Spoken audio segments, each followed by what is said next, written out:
I remember coming home and saying, I just want to take a walk. And I put on my jacket and went out for a walk in the cold. And the first thing I thought about was, how am I going to end my life today? I don't want to live anymore. I felt like I was this black cloud in my family, and I didn't want to be someone's worry. And on this walk, I kept thinking of ways to kill myself. What could I do? Could I go back to taking pills, use a sharp object? And 2 hours later, I arrived back home, and I just felt the pressures. And I remember going up into my room and taking a vacuum cord and wrapping it around my neck. I woke up to my husband screaming. This was my 4th attempt at suicide.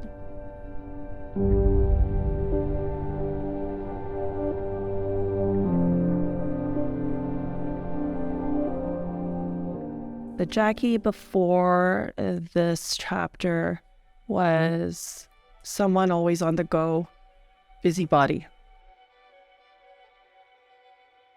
Growing up, you always aspire to be better than you were yesterday.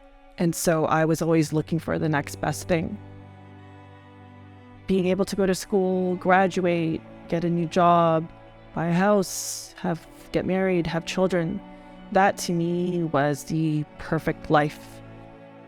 I wanted to be able to provide for my family and provide a life for my kids that I didn't have growing up.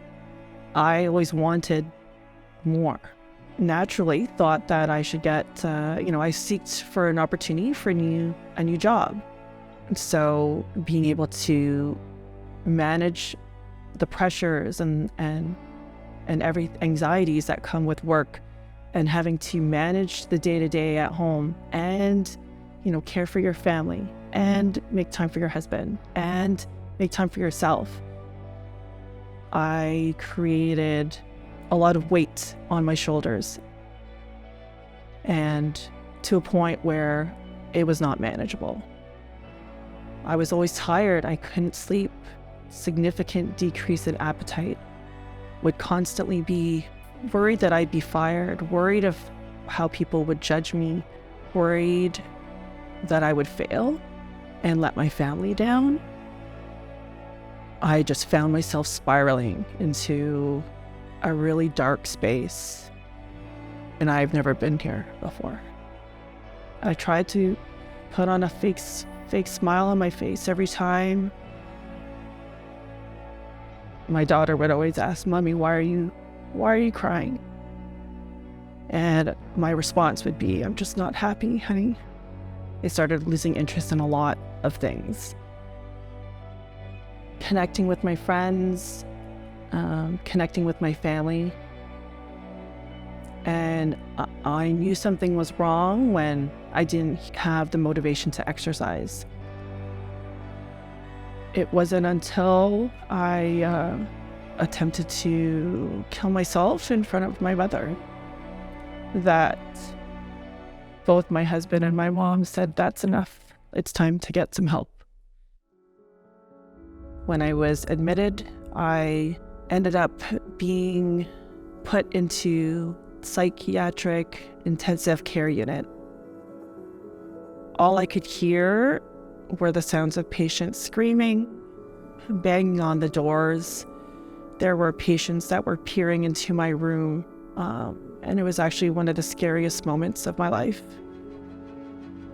I started to tell myself that I didn't belong in here and that I needed to get out. All I could think about with my husband and my kids that I wanted to go home. I asked to be discharged. And I tried to manage the feelings of depression and anxiety on my own, but I wasn't successful.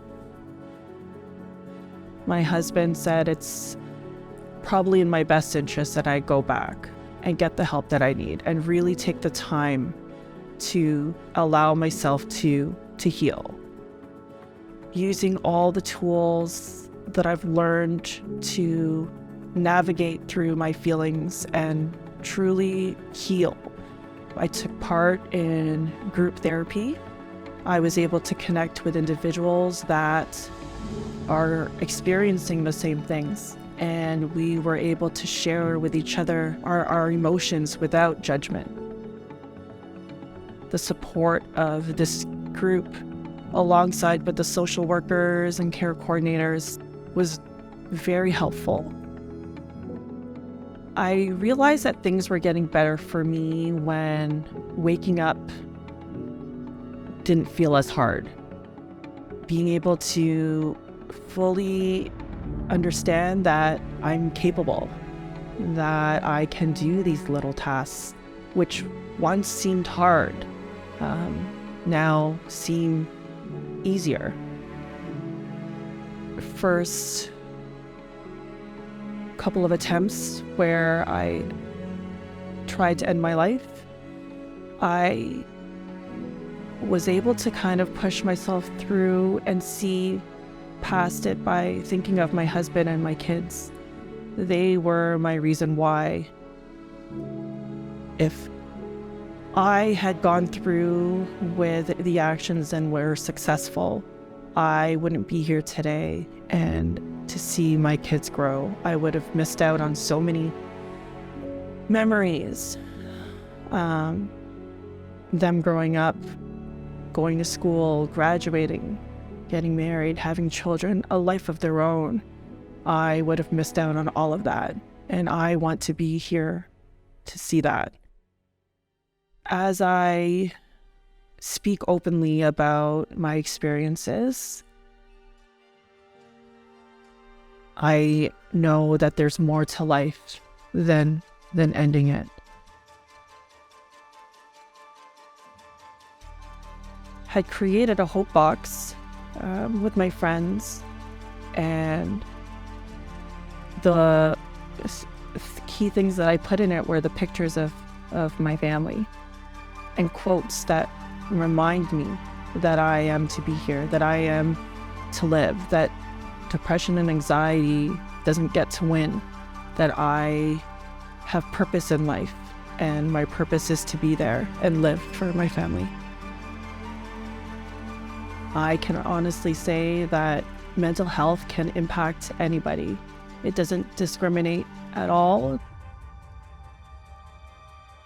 But we are strong together. We are strong individually, and we know that we can overcome these challenges. And it's these challenges that make us stronger than we were yesterday, and stronger for the people who look up to us, who are going through the same situation. There's a quote that a friend said to me that suicide is a permanent solution to a temporary problem. I genuinely feel that my purpose from this experience is to encourage others to be strong and to fight, and that it's okay to have these emotions of depression, anxiety, stress, but it is not okay to let it take your life. That you are worthy, that your life is worthy.